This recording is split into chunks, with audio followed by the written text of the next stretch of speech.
Junior NTR దేవర కలెక్షన్ల tsunami సృష్టిస్తోంది.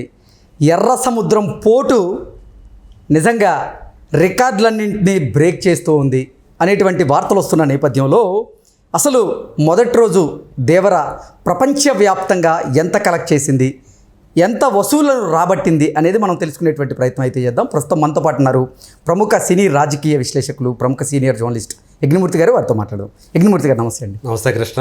ప్రపంచవ్యాప్తంగా జూనియర్ ఎన్టీఆర్ గారు నటించినటువంటి దేవర నిన్న రిలీజ్ అవ్వడం జరిగింది. మొదటి రోజు కలెక్షన్లు సునామీ సృష్టించాయి అనేటువంటి వార్తలు అయితే బయటకు వస్తున్నాయి. ఏంటి సార్ మొదటి రోజు సునామీ ఎలా ఉంది అంటే ఏం చెప్తారు? సో ఫస్ట్ మనకు రిపోర్టు నార్త్ అమెరికా నుంచి వచ్చింది. ఎందుకంటే అక్కడ నార్త్ అమెరికాలో చాలా ముందుగా అడ్వాన్స్ బుకింగ్స్ ఓపెన్ అయిపోతాయి కదా. సో అక్కడ ఆ ర్యాంప్ పేజ్ చూసి అక్కడ వాళ్ళే స్టన్ అయిపోయారు. అంటే కల్కి సలార్ సినిమాలకి చూశారు అది ఆ ర్యాంప్ పేజ్. దాన్ని మించిపోయింది. ఓకే, అంటే చాలామంది అంటే మన తెలుగులో ఉన్నటువంటి టాప్ స్టార్స్ అని ఎవరైతే అంటామో వాళ్ళ లైఫ్ టైమ్ కలెక్షన్ ఏదైతే ఉంటుందో నార్త్ అమెరికాలో ఒక సినిమాకి ఫస్ట్ డేనే దాటేసింది. ఏ రేంజ్లో దాటేసింది అంటే మామూలుగా $1 మిలియన్ వస్తే చాలా గొప్ప అనుకుంటారు. $2 మిలియన్ వస్తే అబ్బా అని చెప్పుకుంటారు. అట్లాంటిది ఫస్ట్ డే ఇది ప్రీమియర్స్తో కలుపుకొని సో ఆల్మోస్ట్ $4 మిలియన్ల వసూలు చేసింది. 4 అంటే దానికి ఇంటూ 80 వేసుకోండి. ఇప్పుడు 83 రూపీస్ ఎంత ఉంది యాక్చువల్గా. 80 వేసుకున్నా కానీ 4/8 ఆ రేంజ్లో అంటే 32 కోట్ల రూపాయలు మొదటి రోజే కేవలం నార్త్ అమెరికాలో. ఇంకా తక్కువ నేను చెప్పింది. సో అంటే $3 తక్కువ చెప్పాను. ఇంకా డాలర్ని మామూలుగా అయితే 83 రూపీస్ ఉంది. సో ఆ రేంజ్లో. సో అది గ్రాస్ నేను చెప్పింది. దాన్ని షేర్గా కన్వర్ట్ చేసుకొని చూసుకున్నా కానీ ఆల్మోస్ట్ 17 crores ఎంతో వచ్చిందని చెప్తున్నారు. 16 to 17 crores ఫస్ట్ డేని అక్కడ అమెరికాలో. సో చాలా సినిమాలకి అది లైఫ్ టైం. ఈ మధ్య చూసిన ఒక మాస్ హీరోలు అనుకునే వాళ్ళకి ఓవరాల్గా చూసుకున్నా కానీ సినిమా మొత్తం అన్ని రోజులు ఆడితే వచ్చిన కలెక్షన్ కంటే కూడా ఎక్కువ అని చెప్పాలి. అది ఈ మధ్యకాలంలో వచ్చిన 1-2 సినిమాలు చూస్తే. సో కానీ అదే వేరే తెలుగు వచ్చేటప్పటికి మనకి ఇటు తెలంగాణలో కానివ్వండి, అటు ఆంధ్రప్రదేశ్లో కానివ్వండి, టికెట్ ప్రైస్ని హైక్ చేయటం అనేది బాగా కలిసి వచ్చింది.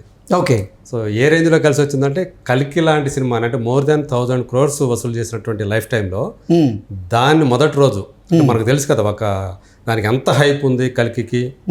దాంతో పోలిస్తే దేవరకి తక్కువ హైపే ఉందని చెప్పాలి. అవును, దాంతో పోలిస్తే దేవరకి అసలు పబ్లిసిటీ చాలా తక్కువ ఉందని చెప్పాలి. తెలుగు రాష్ట్రాల్లో ఆల్మోస్ట్ అసలు లేదు.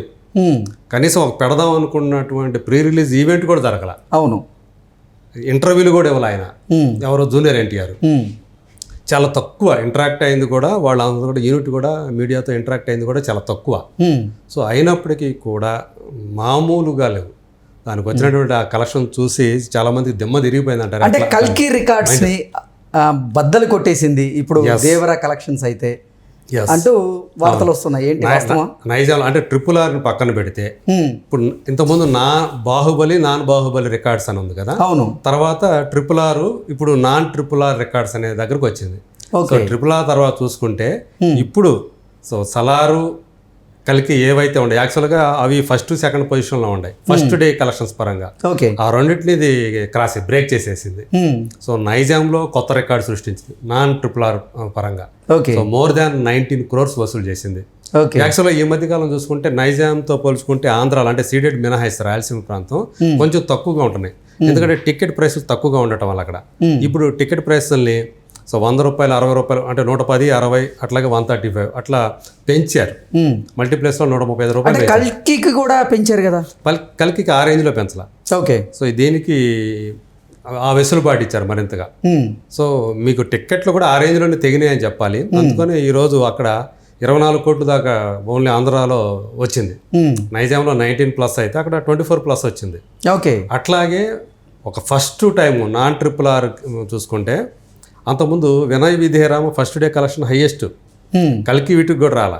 ఓకే, 7 crores వచ్చింది దానికి. ఇప్పుడు ఇది డబుల్ డిజిట్ 10 crores దాటింది సీడెడ్ ఫస్ట్ డేనే. అంటే ఎప్పుడు కూడా జూనియర్ ఎన్టీఆర్ చూసుకుంటే రాయలసీమ బలమైన ప్రాంతం. సో అరవింద సమేత వీర్రాకి కూడా చాలా మంచి కలెక్షన్స్ వచ్చినాయి. అప్పట్లో 6 కోట్లు దాకా వచ్చింది. ఓకే, దాని వినయ్ విధేయరామ బ్రేక్ చేసింది అనమాట. సో ఇప్పుడు వాటన్నిటిని కూడా దాటేసి సో ఓవరాల్గా చూసుకుంటే ఆంధ్రాలో 54 కోట్ల పైనే షేర్ సాధించింది. అంటే గ్రాస్ వచ్చేటప్పటికి ఆల్మోస్ట్ 100 crores దాకా వచ్చింది అనమాట అర్థం. ఓకే. సో దాన్ని బట్టి ఏ రేంజ్లో ఈ సినిమా అనేది దేవర అనేది జనాల్ని అట్రాక్ట్ చేసింది. అంటే యాక్చువల్గా మనకి చాలామంది చెప్పేది ఏంటంటే అడ్వాన్స్ బుకింగ్స్తోనే అయిపోయినాయి కదా అని చెప్పేసి అంటున్నారు. కానీ మీరు చెప్తున్నట్టు మల్టీప్లెక్స్లు, పెద్ద థియేటర్లు, ఏ సెంటర్లు, బి సెంటర్లు అన్నీ అయినాయి. కానీ సిడి సెంటర్లు ఉంటాయి కదా చిన్న చిన్న విలేజ్ల్లో, అవి ఆన్లైన్ యాప్ల్లో లేవు అవి. ఓకే. సో అక్కడ మీకు ఫిజికల్ టికెట్ కౌంటర్ ద్వారా సో అక్కడ కూడా తెగిన విధానం, టికెట్లు తెగిన విధానం చూస్తే సో ఆ రేంజ్లో వస్తాయని ఎవరు ఊహించరా. సో యాక్చువల్గా ఏమనుకున్నారంటే ఒక 70 కోట్లు 80 కోట్లు గ్రాస్, 40 కోట్ల షేర్ రావచ్చు అని ఒక అంచనా వేశారు తెలుగు రాష్ట్రాలు. అట్లాంటిది ఏకంగా 50 crores దాటిపోయి 54 కోట్ల పైనే షేరు సాధించడం అనేది అస్సలు అంటే ఏమాత్రం ఊహించలేదు. ట్రేడ్ వర్గాలు కూడా ఏమాత్రం ఊహించలేదు ఈ ఫిగర్స్ని అయితే. దేవర చిత్ర యూనిట్ కూడా నిన్న ప్రెస్ మీట్ పెట్టి అసలు ఎంత కలెక్షన్స్ ఏంటి అనేది కూడా దాని గురించి మాట్లాడడం జరిగింది. అలాగే నైజాం డిస్ట్రిబ్యూటర్గా ఉన్నటువంటి ప్రముఖ ప్రొడ్యూసర్ దిల్ రాజు గారికి కూడా ఇది తెలుగులో టాప్ కలెక్ట్ చేసినటువంటి చిత్రాల్లో 2వ చిత్రంగా నిలవబోతుంది అంటూ ఆయన చెప్పారు. ఏంటి, ఎందుకు అలా ధీమా వ్యక్తం చేశారు ఆయన? అదే అంటే దానికి వస్తున్నటువంటి ఏదైతే ట్రెండ్ ఏదైతే ఉందో చాలా కొంతమంది ఏంటంటే దీన్ని బాగా మిక్స్డ్ టాక్ని స్ప్రెడ్ చేసే ప్రయత్నం చేశారు. అది వాస్తవం అది. ఓకే. సో అంటే ప్రతి ఏ సినిమా ఏ పెద్ద సినిమా వచ్చినప్పటికీ కూడా దానికి తగ్గట్టు కొంతమంది ట్రోల్ చేసేవాళ్ళు ఉంటారు, నెగిటివిటీ స్ప్రెడ్ చేసేవాళ్ళు ఉంటారు. అట్లా దీనికి చాలా నెగిటివిటీ స్ప్రెడ్ చేసేవాళ్ళు ఉంటారు. అసలు ఈ సినిమా రిలీజ్ అవుతుంటే జూనియర్ ఎన్టీఆర్ ఇక్కడ లేకుండా పోయాడు, ఎందుకంటే ముందే తెలుసు కాబట్టి ఫ్లాప్ అవుతుంది కాబట్టి డిజాస్టర్ అవుతుందని, అందు గురించి ఎక్కడికో యూఎస్కి వెళ్ళి కూర్చున్నాడు, బియాండ్ ఫెస్టివల్ అని చెప్పి జరుగుతుంటే అక్కడికి వెళ్ళాడు కదా. సో అని ఇట్లా రకరకాలు చాలా కథనాలు వ్యాప్తి చేసే ప్రయత్నాలు అయితే చేశారు. సో వీటన్నిటిని కూడా తట్టుకొని ఆ ర్యాంపేజ్, అది బాక్స్ ఆఫీస్ దగ్గర దేవర ర్యాంపేజ్ అలాగే అద్భుతంగా కొనసాగిందని చెప్పాలి. బట్ వేరే మరి సెకండ్ డే కూడా అట్లా ఉంటుందా అంటే మనం చెప్పలేం ఇప్పుడే. కానీ మొదటి రోజు ఈవెన్ ఎందుకంటే నైట్ ఫాల్స్ కూడా చాలా గొప్పగా ఉన్నాయి.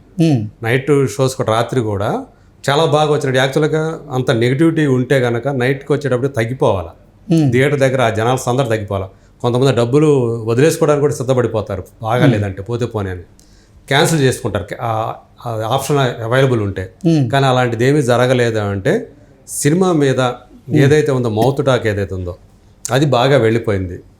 సో అంటే చాలామంది ఆచార్యతో కంపేర్ చేసే ప్రయత్నం చేశారు. అవును, అది పాదఘట్టం అయితే ఇది నేల మట్టం, సముద్ర మట్టం, ఇట్లా దీనికి రేవు ఘట్టం, ఇట్లా రకరకాల పేర్లు పెట్టి దాన్ని డిగ్రేడ్ చేసే ప్రయత్నాలు చేశారు. కానీ ఇవేవి కూడా మొదటి రోజు పరంగా చూసుకుంటే జనం దగ్గర నిలవలేదు, వర్కౌట్ కాలేదు.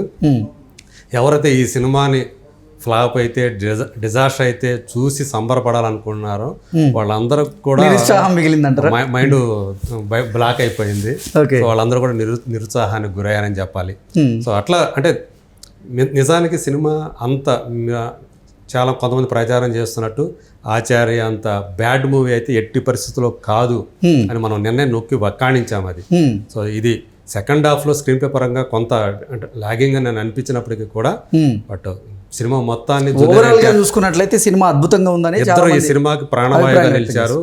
ఒకళ్ళు స్క్రీన్ మీద జూనియర్ ఎన్టీఆర్ అయితే స్క్రీన్ వెనక అనిరుద్ధ్ రవిచందర్. అవును. సో అతను ఇచ్చినటువంటి బీజిఎం చాలా చోట్ల అసలు ఆ యాక్షన్ పార్ట్ కానివ్వండి, అంటే దేవరకు సంబంధించినటువంటి సీన్లు ఏవైతే ఉన్నాయో ప్రతి సీను కూడా ఎలివేట్ అవ్వడానికి అతని బీజిఎం బాగా పనికొచ్చింది. అలా వాళ్ళిద్దరూ ఈ సినిమా హీరోలని నేను చెప్తాను.